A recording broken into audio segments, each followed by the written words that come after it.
ಅಮೆರಿಕದಿಂದ ಮತ್ತೊಂದು ಭಾರತೀಯರ ವಲಸಿಗರ ತಂಡ ಗಡೀಪಾರಾಗಿದೆ. ಅಕ್ರಮ ವಲಸಿಗರು ಅಂತ ಕರೀತಾರೆ ಇವ್ರನ್ನ.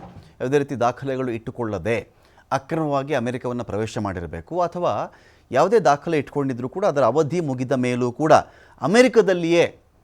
ಅಮೆರಿಕದಲ್ಲಿಯೇ ವಾಸ ಮಾಡ್ತಾ ಇದ್ದಾರೆ. ಅಂಥವ್ರನ್ನು ಕೂಡ ಗಡೀಪಾರು ಮಾಡಲಾಗ್ತಾ ಇದೆ. ಮೋದಿ ವಾಪಸ್ಸಾಗುವ ಮೊದಲೇ ಮತ್ತೊಂದು ವಿಮಾನ ಬಂದಿಳಿಯುತ್ತೆ ಪಂಜಾಬ್ನ ಅಮೃತ್ಸರ ಏರ್ಪೋರ್ಟ್ಗೆ. ನರೇಂದ್ರ ಮೋದಿಯವರು ಅಮೆರಿಕ ಬಿಟ್ಟುಬಿಟ್ಟು ಇಂಡಿಯಾಗೆ ಬರಲಿಕ್ಕಿಂತ ಮುಂಚೆನೇ ಮೋದಿಯವರು ಅಮೆರಿಕದಿಂದ ಇಂಡಿಯಾಗೆ ಬರಲಿಕ್ಕಿಂತ ಮುಂಚೆನೇ ಅಮೆರಿಕದಿಂದ ಮತ್ತೊಂದು ಭಾರತೀಯ ವಲಸಿಗರ ತಂಡ ಅಮೃತ್ಸರ ಏರ್ಪೋರ್ಟ್ಗೆ ಬಂದಿಳಿತಾ ಇದೆ. ನಾಳೆ ಫೆಬ್ರವರಿ 5ರಂದು ಇದೇ ಏರ್ಪೋರ್ಟ್ಗೆ ಮೊದಲ ವಿಮಾನ ಬಂದಿತ್ತು ಅಮೆರಿಕದಿಂದ. 487 ಭಾರತೀಯರಿಗೆ ಅಕ್ರಮವಾಗಿ ನೆಲೆಸಿದ್ದಾರಲ್ಲ, ಇವರಿಗೆ ಅಮೆರಿಕ ನೋಟಿಸನ್ನು ಕೊಟ್ಟಿದೆ. ಇಲ್ಲಿ ಕೇಂದ್ರ ಸರ್ಕಾರದಿಂದ ಪಂಜಾಬನ್ನೇ ಟಾರ್ಗೆಟ್ ಮಾಡಲಾಗ್ತಾ ಇದೆ ಅಂತ ಸಚಿವ ಆರೋಪವನ್ನು ಮಾಡಿದ್ದಾರಲ್ಲಿ. ಪಂಜಾಬ್ ಕಡೆಯವ್ರನ್ನೇ ತಂದು ಇಲ್ಲಿ ಬಿಡ್ತಾ ಇದ್ದಾರೆ. ಯಾಕಿದು? ಅಮೃತ್ಸರ ಏರ್ಪೋರ್ಟ್ನಲ್ಲಿ ವಿಮಾನ ಇಳಿಸುವ ಮೂಲಕ ಕೆಟ್ಟ ಹೆಸರು ಅಮೃತ್ಸರಕ್ಕೆ ಯಾಕೆ? ಅಮೃತ್ಸರದಲ್ಲೇ ಯಾಕೆ ವಿಮಾನ ಇಳಿಬೇಕಾಗಿತ್ತು? ಬೇರೆ ಕಡೆ ಇರಲಿಲ್ವಾ ಜಾಗ? ಗುಜರಾತಲ್ಲಿ ಇಳಿಸಬೇಕಾಗಿತ್ತು ವಿಮಾನವನ್ನು, ಹರಿಯಾಣದಲ್ಲಿ ಇಳಿಸಿ ಯಾಕೆ ಮಾಡ್ತಾ ಇಲ್ಲ?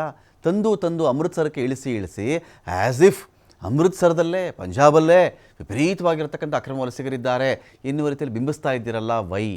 ಪಂಜಾಬ್ ಹೆಸರಿಗೆ ಮಸಿ ಬೆಳಿಬೇಕು ಅಂತಲೇ ಕೇಂದ್ರ ಸರ್ಕಾರ ಟ್ರೈ ಮಾಡ್ತಾ ಇದೆ. ಪಂಜಾಬಲ್ಲಿ BJP ಆಳ್ವಿಕೆ ಇಲ್ಲ, ಅಲ್ಲಿ ಆಮ್ ಆದ್ಮಿ ಪಕ್ಷದ ಆಳ್ವಿಕೆ ಅಲ್ಲಿದೆ.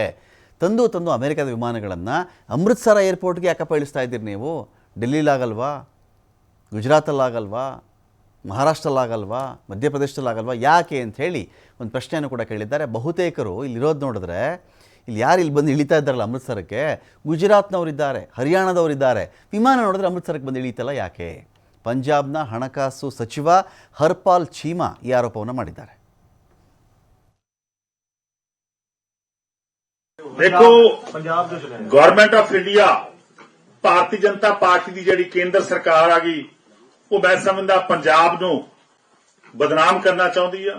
साडे तो जहाज के अंदर 20 होंदे ने या 25 व्यक्ति होंदे नेगे, तो हरियाणे दे 60 होंदे ने। गुजरात मॉडल जिहड़ा मोदी साहब ने सेल करके पूरे देश के अंदर गया गा, उसदे 100 होंदे नेगे। सो ये जहाज गुजरात च क्यों नहीं उतरदा? ये जहाज हरियाणे च क्यों नहीं उतरदा? ये जहाज दिल्ली च क्यों नहीं उतरदा? अहमदाबाद क्यों नहीं उतरदा? इथों सवाल पैदा होंदागा कि भारतीय जनता पार्टी पंजाबियों नूं नफरत करदी आ और पंजाब नूं बदनाम करना चाहती है, जबकि पंजाबी जिहड़े नेगे वो देश के सच्चे सुच्चे भगत नेगे। बिल्कुल असीं लगातार सेंटर नाल गल कर रहे हैं कि पंजाब दा वितकरा ना कीता जावे,